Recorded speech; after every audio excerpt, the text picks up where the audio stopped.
This is FreshEd, a weekly podcast that makes complex ideas in educational research easily understood. I'm your host, Will Brehm. Today we explore the interconnections between the fields of peace education and human rights education. With me are Maria Hantzopoulos and Monisha Bajaj, authors of the new book, Education for Peace and Human Rights, An Introduction. Their book launches a new book series by Bloomsbury Academic on peace and human rights education, which brings together cutting-edge scholarship from scholars and practitioners in the field.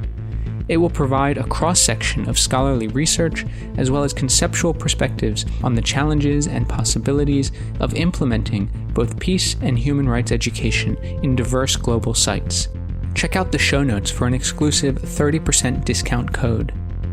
Maria Hantzopoulos is an associate professor of education at Vassar College, and Monisha Bajaj is professor of international and multicultural education at the University of San Francisco.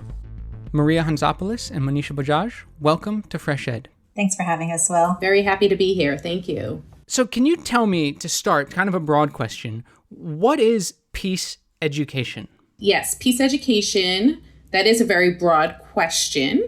But in general, it's a wide-ranging field of practice and scholarship that is viewed both as a vehicle to dismantle violence in its various forms. So this includes direct violence, structural violence, cultural violence, but also to build the conditions for a just and sustainable peace.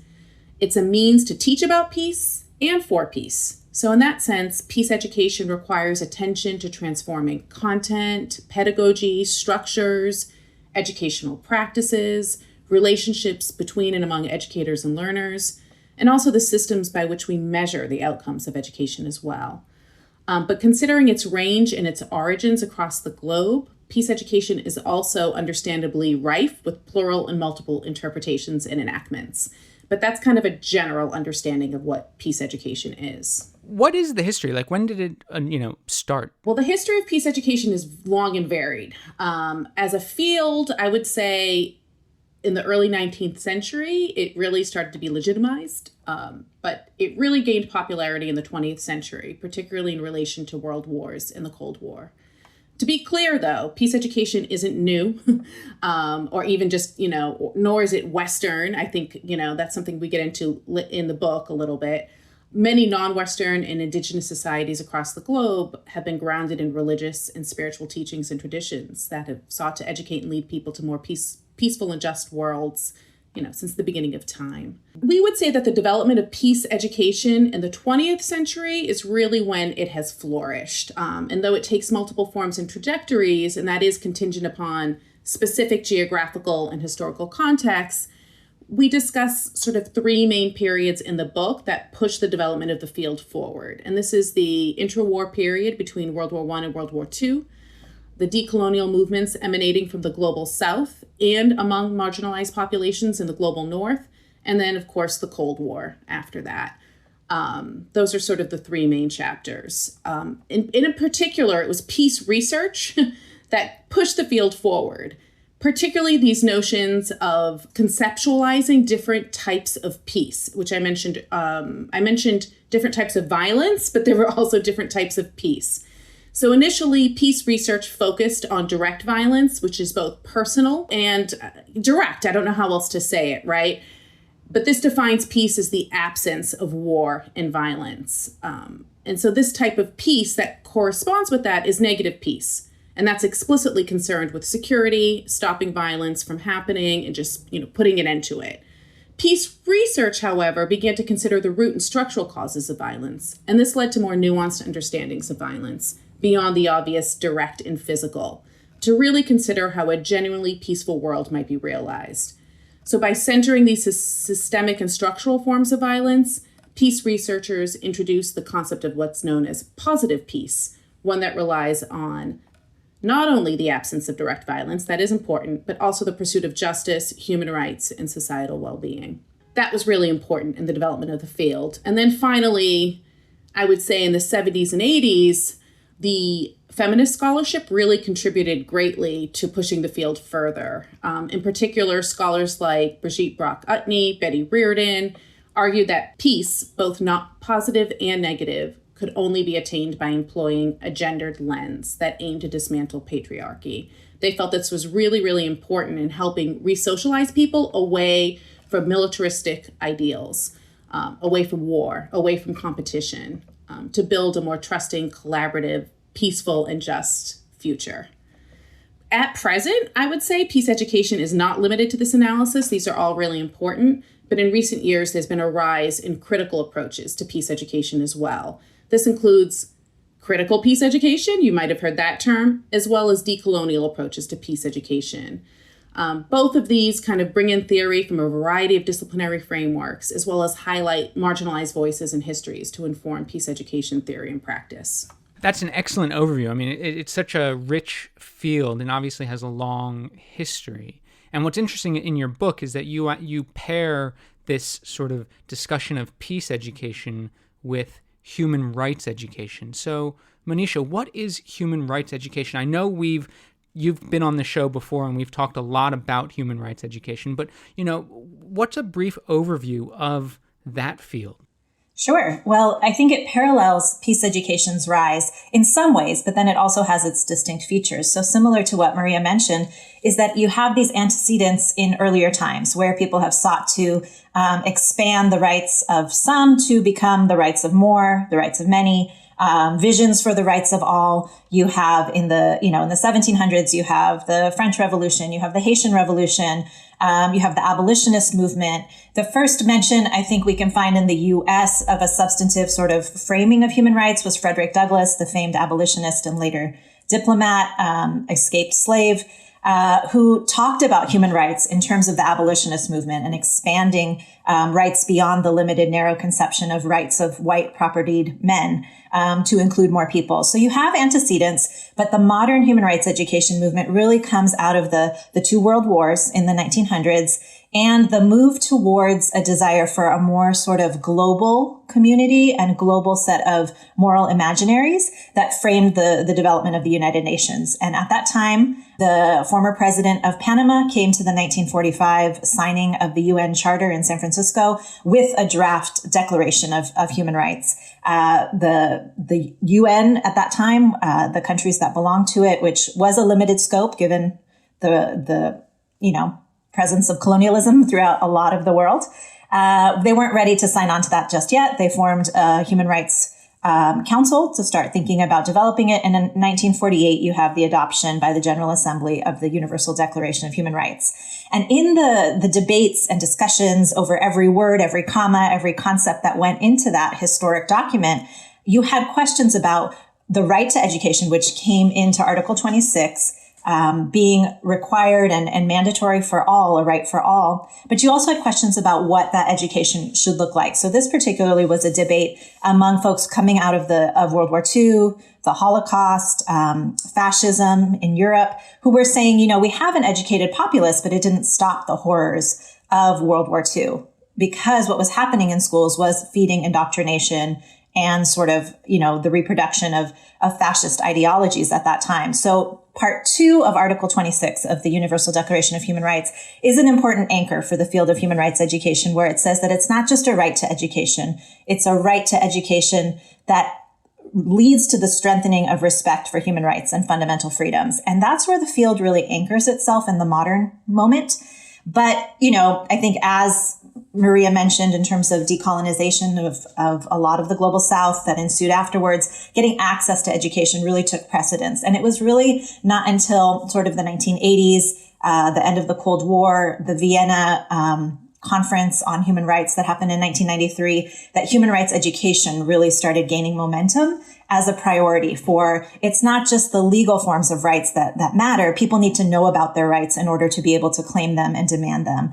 And so the modern field that's a little bit of a trajectory of that. But at a basic definition, human rights education is teaching about rights, but also for the expansion of rights and the expansion of respect for those rights among different populations, so that there is this generalized human rights literacy among populations, along with basic numeracy and literacy in education. And I think what's unique in our book that we talk about is that we don't just focus on classrooms. A lot of human rights education has talked about K-12, higher ed, community-based human rights education is some of the most vibrant human rights education that exists as part of non-governmental organizations, social movements, communities that really seek to take these principles into practice, even when they may be excluded outside of formal education. And there's both implicit and explicit human rights education. So explicit human rights education would be a human rights class or a human rights textbook or a human rights subject.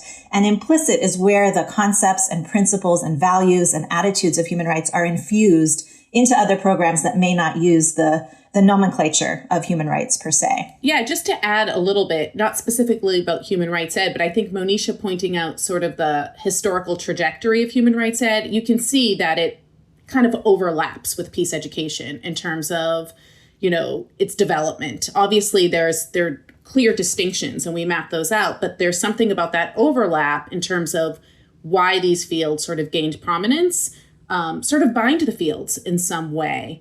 And similarly, I should add, it's the implicit and the explicit nature is a really interesting phenomenon, because I think often what gets highlighted both in human rights ed and in peace ed are the more explicit approaches, but there's so much implicit peace education and human rights education happening everywhere at all times. And our book really tries, with some of the examples, we do both. We document sort of the explicit and the implicit approaches in the book with the examples that we use. And before we get into some of those implicit and explicit examples, I'm actually quite interested in what you think are some of the distinctive features of the field, because listening to these quick overviews of each, you do clearly hear the interconnections, right? The historical connections between peace education and human rights education, and perhaps in the sort of more modern conception, how they work through and are supported by institutions of the United Nations. But how are they distinctive in your view? I mean, I would say in Monisha, you can jump in. Mm-hmm. In the most critical and transformative forms, the distinctions are actually quite blurred, which I think is a good thing. And I think this is where we were trying to sort of connect in the book.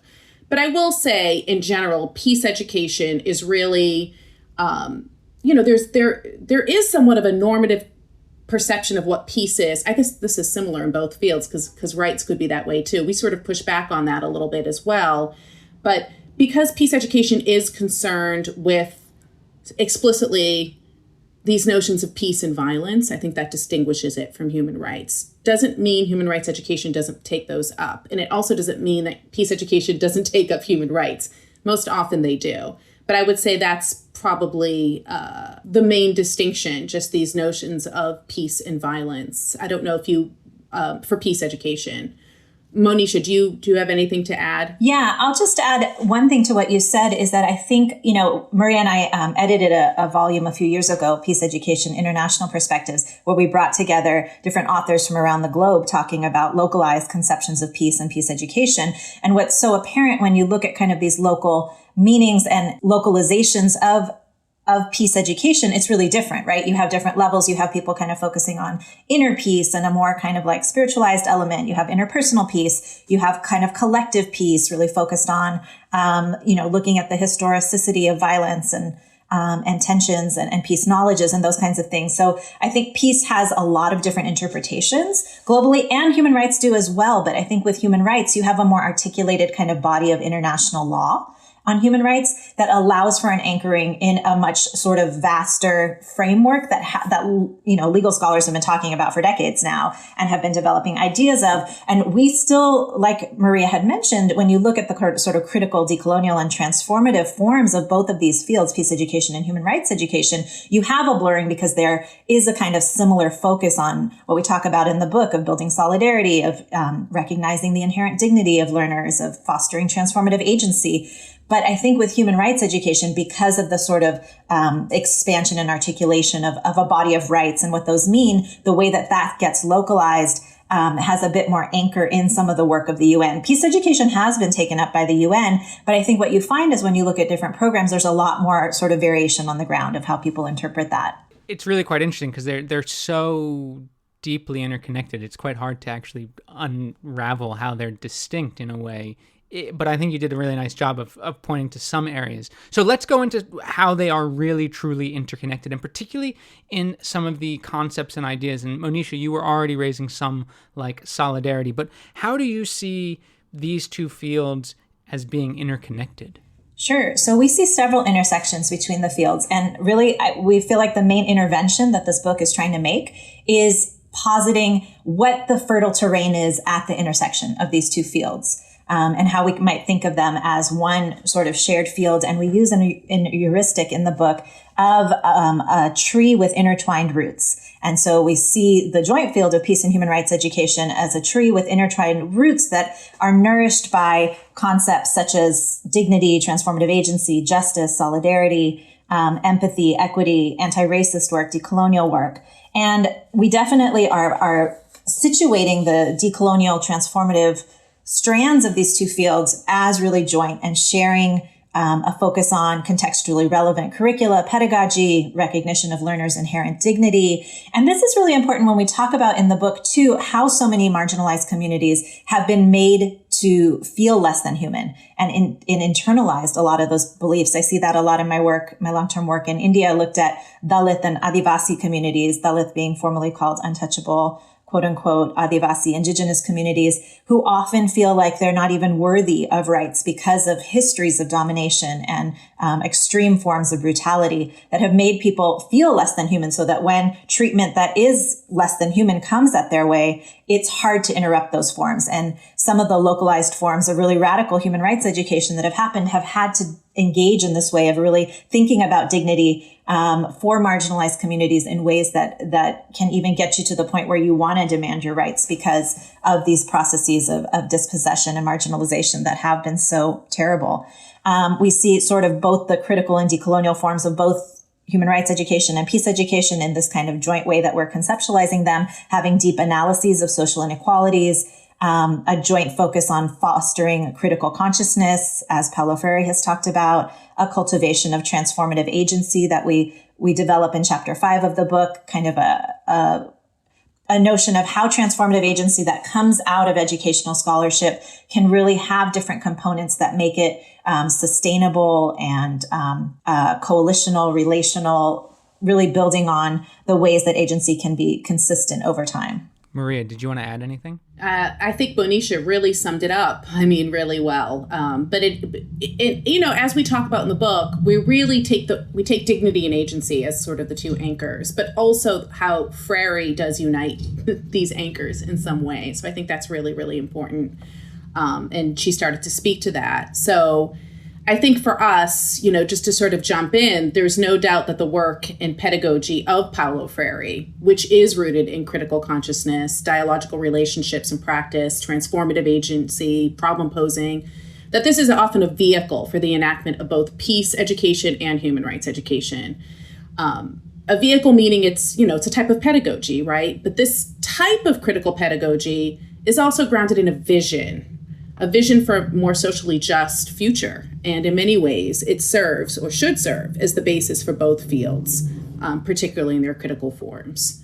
So Freire, for us, is central. I found that very interesting that both fields placed Paulo Freire as being one of the central sort of historical figures and thinkers. So how did Paulo Freire and how does peace education and human rights education combine those ideas of dignity and agency in a little bit more detail? Well, I'll start a little bit with, and Monisha can maybe pick it up, but I'll start a little bit first just with Freire, just unpacking a little bit more, the tenets of Freirean pedagogy, the first of which, and I think this is really important to articulate here, is that Freire believed that hierarchical student-teacher relationships mirrored the relationships of the oppressed and the oppressor. So really central to his pedagogy was equalizing both parties' role in the co-construction of knowledge.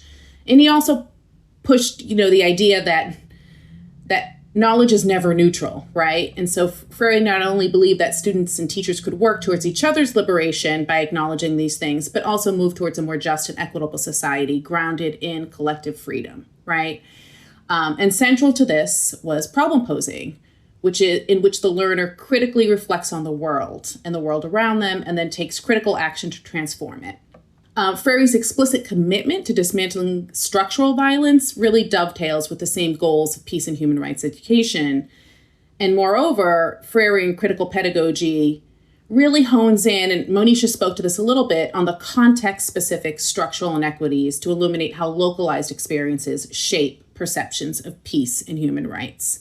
So by magnifying this role, you both center dignity and transformative agency. So I'll speak a little bit about dignity, right? Human dignity in many ways is the underlying and generative principle that defines the enactment and purposes of peace and human rights education. I think Monisha spoke to that with some real concrete examples earlier. And more specifically, the critical and transformative approaches to peace and human rights education privilege agency, experiences, struggles, and the beliefs of the learners, as I spoke to before, this equalizing process that everyone co-constructs knowledge, everyone brings knowledge, that is used to not just transform to transform one's own world, but also kind of contribute to a more just and sustainable and equitable world beyond that as well. But I think what's important in how this connects to dignity is that these approaches valorize learners as agents. It's really hard to separate the two things, right? Dignity and agency, really. Yeah. And so placing primacy on learners' perceptions or learners' agency, you are also placing primacy on human dignity. So while these approaches are generally found in grassroots and collective social movements, we also believe that they can actually happen in schooling contexts as well. I mean, there are some limitations, but that's particularly if there's a more radicalized reconception about the purposes of schooling. So dignity is inherently linked to agency just because agency acknowledges the humanity, basically, of the, for lack of a better word, learner, participant, actor, however you want to call it. However you want to call the person or the group of people that are involved. So is this connected to democracy? In the sense that democracy is ever evolving and changing and is always striving for a more inclusive, collective, just world. Yes, I think it depends on how you define democracy. Is it connected to, representative democracy or parliamentary democracy? Maybe in some ways and maybe not. But I think in a real sort of kind of radical sense of democracy as a verb, as always striving and moving towards something more just, yes, there is a connection, perhaps. Mm-hmm. It's sort of that idea of the democracy where people are sort of in constant conversation, trying to reach consensus, have the agency to share their ideas and their opinions and their beliefs, and working together on, having that agency on to do something in the world, whatever that is, and it's through that collective response. So it's much less about voting and much more about, as you said, the verb, the participation. Yeah, I think participation connects to this idea of transformative agency, and transformation is important too, right? It's also connected to being coalitional, relational. So this is where the intersections are. But in the book, we don't really connect it in that explicit way to democracy. We don't take that up. I mean, I think it's kind of implicit and implied, but it also, democracy is just a really fraught word. I think all of these concepts are fraught on some level, right? Well, I think that's where the book comes in a bit, right? Because we do try to give some precision to how we view these concepts coming into these fields to kind of animate the more critical and decolonial directions that these fields have been headed in for some years now, and that we sort of lay a research agenda for them to continue to head in. So in some of the chapters, we do talk about Dewey and his early conceptions of democracy and education, build on those with theorists like Paulo Freire and more recent theorists as well, who are moving us towards the role that education in and outside classrooms can play in fostering this sort of transformative agency that can be individual, that can be collective, but that can lead to social change. But we're also really want to acknowledge localized context, right? And so that's why I say democracy is a fraught word sometimes, because it is we're attentive to localized contexts and how agency and dignity kind of frame them. I guess that's probably the best way to say it. Mm-hmm. Yeah. I think I understand. I mean, it's trying to move away from any universalized notion. So, but I want to pick on this idea of the decolonial approaches and the decolonial sort of directions that you see these fields potentially moving in, and in the directions that you'd sort of like to see them moving in. Can you unpack, what are these directions? How do you see decolonialization interconnected with peace education and human rights education? Well, I think, something that we're trying to do in this book and the book series that it launches is really think about human rights education and peace education without universalizing and sort of drawing on these like normative conceptions that have been really over time in the fields developed in Western contexts and have been sort of exported or translated and sent around the world to be sort of, because of the diffusion that happens in Western privileged context where, somebody writes something and it can reach all over. So what we try to focus on in this book and really, are charting the way ahead for thinking about transformative, critical, and decolonial directions for the fields is really getting away from the universalization and these normative conceptions and really privileging the localization and the local context. So the questions we're asking are not, what are the universal principles that should be applied everywhere? That's not a question that we are interested in taking up. Instead, we're deliberately focusing in this book on how individuals, organizations, and movements make meaning of peace education and human rights education to bridge the gap between rights and realities for marginalized groups.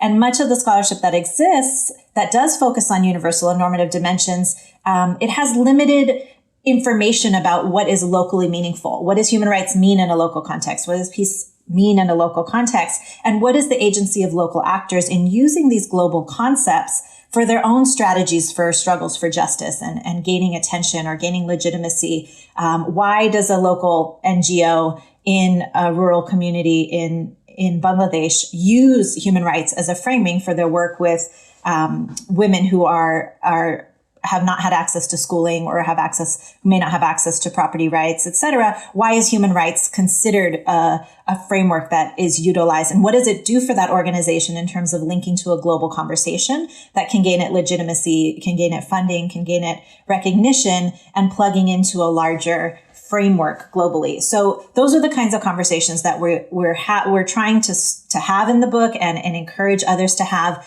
is to really look at the local and from there look at how it sort of creates a prism for the ideas of peace and human rights education to be refracted in multiple ways, rather than looking from the top down saying, here's how it's been defined by a scholar in the West and, let's see if we can apply it everywhere. Those aren't questions that we want to take up and that we think have not done much to advance the field in the years since some of those, those approaches that have existed earlier have not been that useful to the advancement of understanding how local actors really, examining local agency and taking up these ideas and refining them and recirculating them from sort of a more bottom up approach too, if we think about those hierarchies globally. But also just to add to that, that point that Monisha just brought up about different collectives and groups maybe trying to legitimize their causes by attaching themselves to these larger projects, even though they've been doing the work implicitly.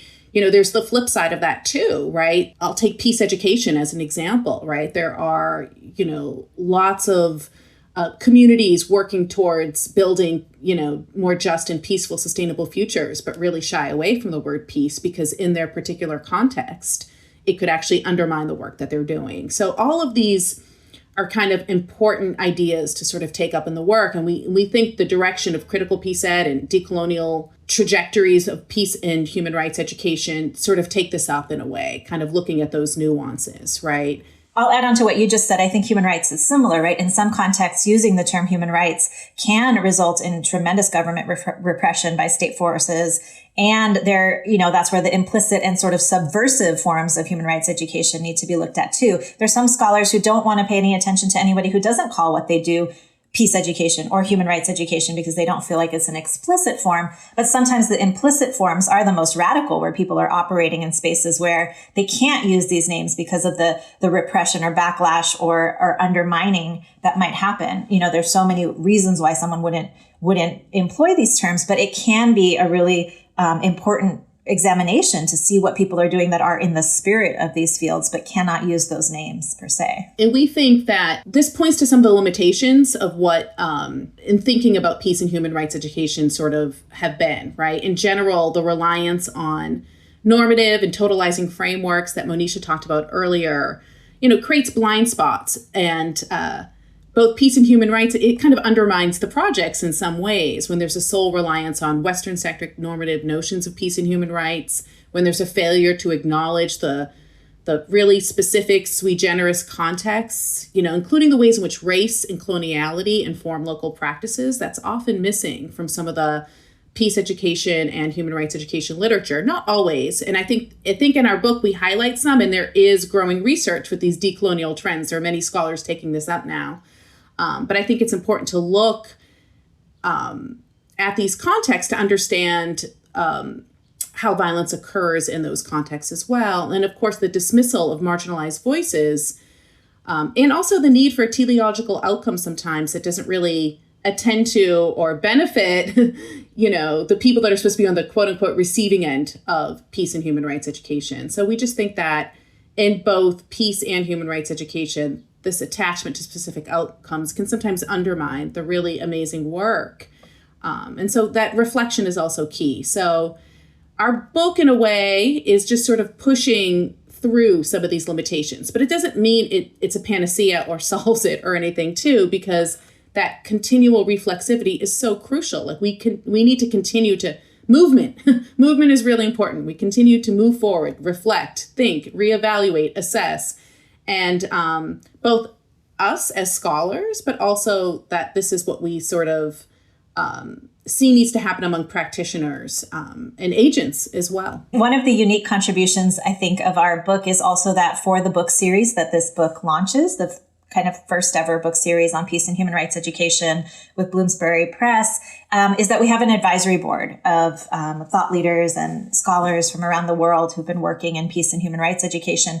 And in the last chapter of the book, we interviewed editorial board members to ask them their perspectives on advice for scholars, directions that the field should go in, transformative, critical, decolonial sort of perspectives on the field. And so that's a part of the book that I think is unique, is really this intergenerational dialogue with us, that places these thoughts and ideas and perspectives in conversation for readers and, whether those are students or scholars in the field or practitioners to engage with. And, we really hope that it can be a start of a conversation and maybe a place where people can put their ideas and their research plans in conversation with folks in ways that are meaningful. So I think that's a unique contribution of the book as well. Well, Maria Hantzopoulos and Monisha Bajaj, thank you so much for joining FreshEd. Thanks so much, Will. Thank you for having us. Maria Hantzopoulos is an associate professor at Vassar College, and Monisha Bajaj is a professor at the University of San Francisco. Their new book is Education for Peace and Human Rights, an Introduction. A transcript of today's interview can be found at freshedpodcast.com. Please note that opinions expressed on FreshEd are solely those of the host or the guest interviewed, not FreshEd, which takes no institutional position. If you've liked what you've heard today, please rate us on iTunes or wherever you listen to podcasts. Reviews really do help. FreshEd's team includes Sherry Yang, Lucy Guaba, Fatih Akhtas, Ingjung Cho, Obafemi Ongunle, Diang Jian, Annabella Afro-Boteng, Anya Lin, and Phyllis Che Mensa. Original music for FreshEd was created by Digital Primate. FreshEd is an independently run podcast without advertisements and is made possible by the support of the Open Society Foundations, NORAG, the ShockDev Family Fund, and listeners like you. Please consider donating to FreshEd by visiting freshedpodcast.com/donate. Thanks for listening. I'm Will Brem, and I'll be back next week.